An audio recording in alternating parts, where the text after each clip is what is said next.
What you think, Selena? I'm not sure yet on this one, Bob. So what did I do? Walk up and you got a queenless one? I believe You so. can almost tell by the way they're Yeah, acting. They're nervous. exactly.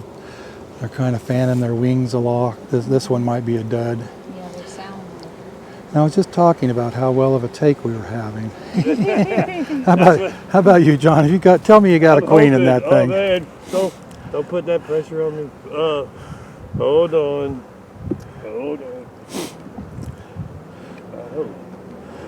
I was just mentioning how when you brag about something, it kind of That's sets when- the stage for future disappointment. Yeah, I know. Oh well, no, I don't. I got.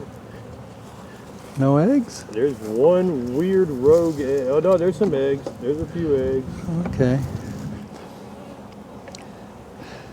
White dot this year. I almost left the shop with blue pens, but Selena reminded me that we need white pens. Okay, pretty good take all in all. I'm happy, even though John had 2 in a row. You're happy, we're happy. Yeah. Yes, sir. These will be good sourwood colonies. Yeah, that's gonna be. What do we have? Yep, first thing, glance at the Oh lid. yes, I mean, she could be. She's there. not there very often, but every once in a while you see one wandering around on the lid. Let's see.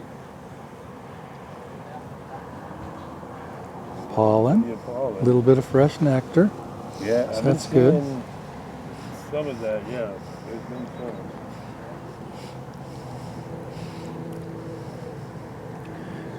Oh yeah. Yeah. Oh, look at that beautiful larva Yeah, in that's there. nice. Love that look. Yeah, that's Good pattern too, really solid. Yeah, she's already doing good. There she is, right there. There she is. Yeah, see if I can focus on her. Yeah. Okay. Give her some white makeup, John. Oh, yeah. White makeup. That white stands out really good. Yeah, I actually like the white. Yeah. Doesn't work on the lids too good when we're writing on the lids, but The last one of the batch. last one. Then we got a bunch at my house to look at. So these I mentioned were mated with Caucasians. The ones at my house will have mated with Golden West drones. So Good. that's loaded with young larvae, so that's a good one.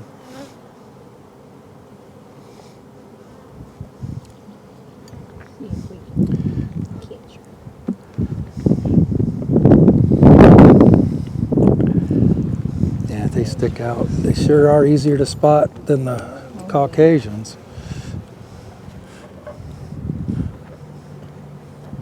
See if I can get a good focus on that. Hold your hands steady. Yeah. Yeah, you're good. Beginner beekeepers are intimidated by handling queens and marking them, and I was too. The trick to this is to get you some drones and practice on drones. They don't sting, and if you screw one up, it's not a big loss. Males are expendable, right, John? Oh yeah. The male bees are expendable. No, when I did that talk at the school and I told all the teachers about how they kicked the drones out in winter, they were like, they thought that was the greatest thing. They started laughing. They were like, Oh, yeah. Yeah, the man got kicked out in the winter. They thought it was hilarious. But Yeah, well, it's the truth. it's the truth. Okay. Checking nukes for the first time this season. These are cells that were scheduled to hatch on April 4th. Today is the 20th, so it's been 16 days. We should see eggs. But the take has been pretty good here. And half of these bees received a 48-hour-old cell, and then, gosh, the next following week, the rest of them got a mature cell from the same batch, same graft. And interestingly enough, we're having a little bit higher success rate with the 48-hour cells than we were with the mature cells. I can't say exactly why that is. It may be that they didn't accept our ripe cells as readily. We do candle our cells, so I'd like to think that all the cells were good and would hatch. But all in all, across the whole thing, that takes pretty good. I haven't done the math yet. It's going to be good.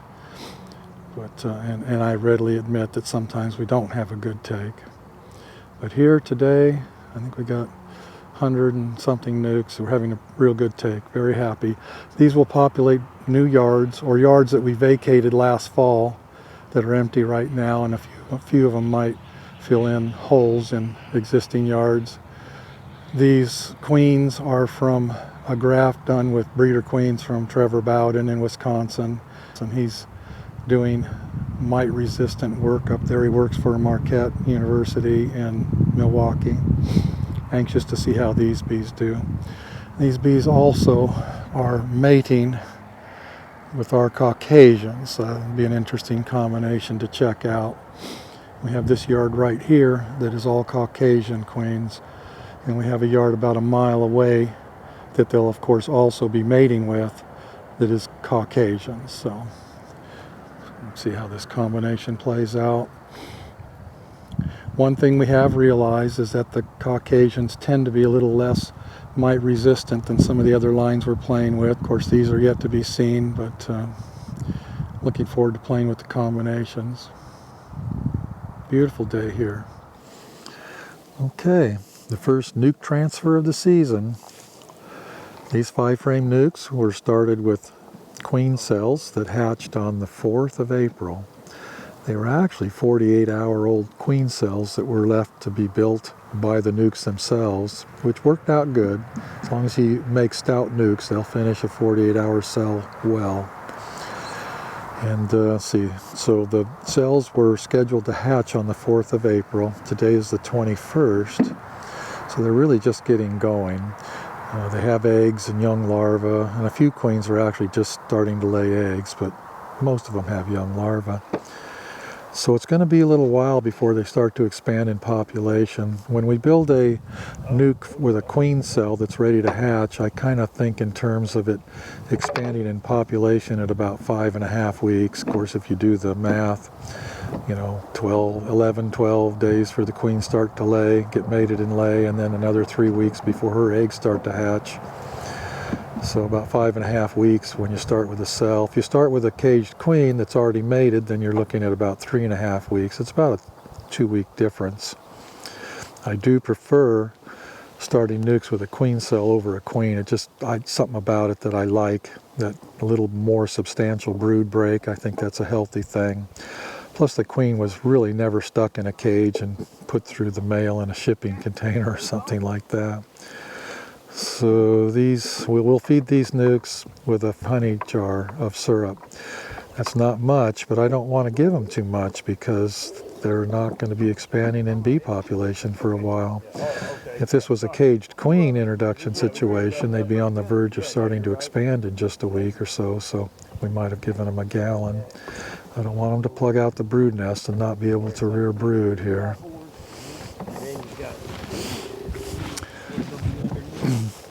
We are putting these pallets up on landscape timbers. I'm getting to where I like to put things up off the ground. It makes the pallets last a lot longer, plus they're a lot easier to work. And I think the bees are better off if the pallets are up off the ground too. It is a pain for sure, using this wood to get them up out of the dirt, but these pallets aren't scheduled to move for a while. It probably won't move until somebody buys this stuff from us. These bees will be for sale later, next fall, winter, spring. What do you think, John? Is it going to work good? I think we're okay. Hopefully we have enough timber. Hopefully we have enough. Yeah. Okay, that looks good. That's a nice little stand, yeah. Yeah, it's a good height. That's not bad. So this yard is going to be 44. We're building 2 yards today that have 44 colonies each in them. It's a good number, I guess. I like smaller yards. My preferred yards like 24 or 32, but this year, because we're trying to build so many colonies, I'm going to puff them up just a bit, maybe some 40s, 44s, and 48s, depending on the location. This is one of our locations that's a bit higher in elevation. It's a little later, which is okay. So John, at the other end, there's a little extra space. We don't want these pallets any closer than they have to be. You've got an extra 6 feet at the other end, so let's kind of spread them and make it all equal. Okay. Walk down there, you'll see what I mean. Oh no, I know. Yeah, there's a whole another pallet space. Yeah, let's use that up in spacing between the pallets. Okay, I'll space. Okay. All right, thank you.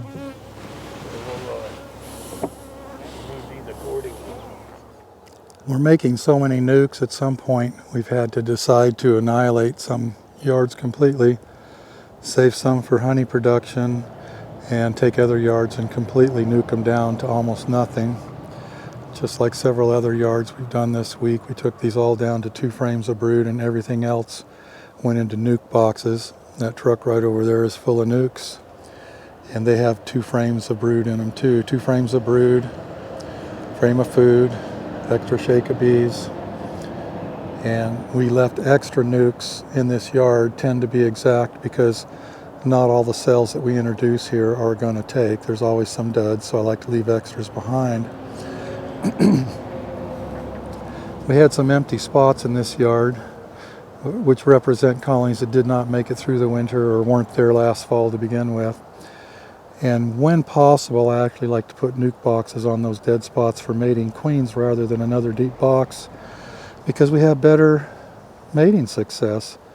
And we have a problem with pallets. The percentage of cell success on pallets is obviously lower than it is in nuke boxes.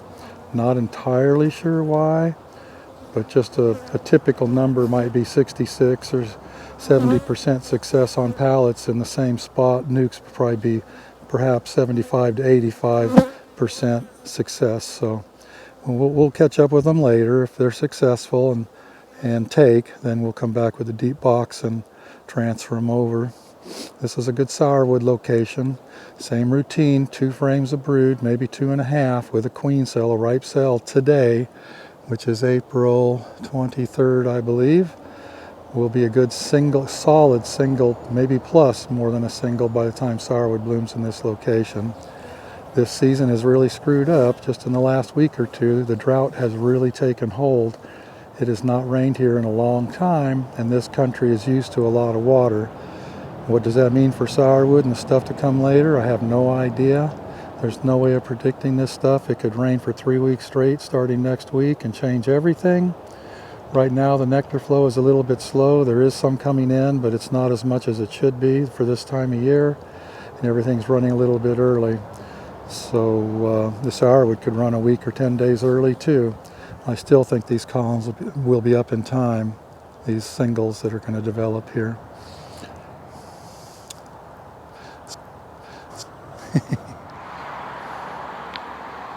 We generally have 10 or 12 colonies here at the shop. These colonies overwintered here as a double deep.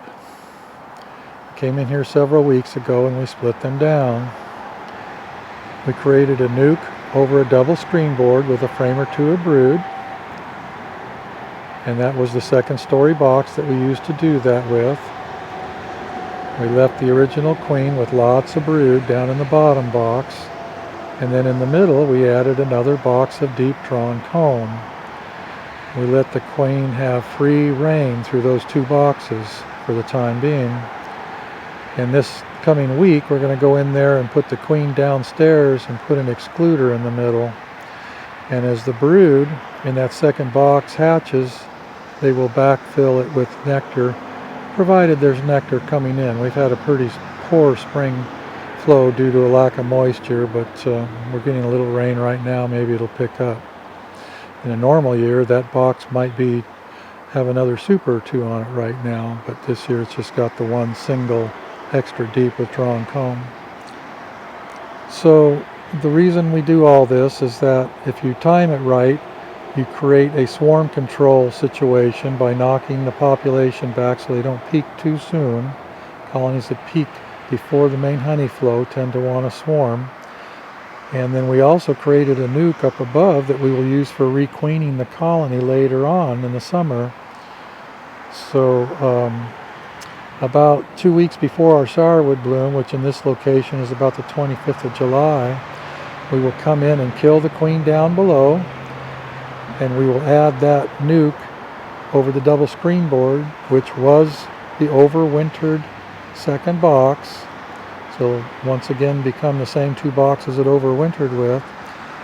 And then we will harvest that second story box full of deep drawn comb that at that time should hopefully be full of nectar, and effectively requeen the colony. So we will have done swarm control, requeening, and we have created a colony that will be very large just ahead of the sourwood flow, perhaps a colony and a half, which hopefully will make us more honey than just a single colony would. The bottom box may have anywhere from 7 to 8, perhaps 9 frames of brood in it at that time. When we add that top story, it could have 5 to 7 frames of brood in it, and we create a pretty large colony at just the right time for sourwood production. Out here early on a Saturday morning, Highway 441 in front of our shop. Thought I'd get here early enough to keep from having too much racket from the traffic, but it ain't working. I wanted to show this trailer that a friend of mine is trying to sell. If anybody's interested, you can call that number. Her name's Mary. The main reason I'm here is to show the design. This seems like a pretty decent design. Has this grip strut down the middle. You can pull a truck up to the back of the trailer down there and work right off the bed of the truck, work the colonies from behind. This looks like an old trailer frame that's been converted. I think they did a decent job. They took the old trailer axles and put on some newer, more modern axles, which was probably a smart thing to do. This bottom board is 21 3/4 inches by 16 1/4. They've got a little bit of slack in here, which is perfect in my opinion. Got a little ring for a strap in between the colonies. Looks like they strapped them. I had a friend who recently passed down in Middle Georgia that used to run 600 colonies on trailers like this. He was moving them all the time for pollination and honey production down there. Looks like they have about a 4.5 inch gap between each colony. Yeah, I don't see anything wrong with this at all. 24 colonies. We see these periodically up in the mountains. People bring colonies up from other areas down south and around, bring them up for the sourwood in the mountains and use trailers like this.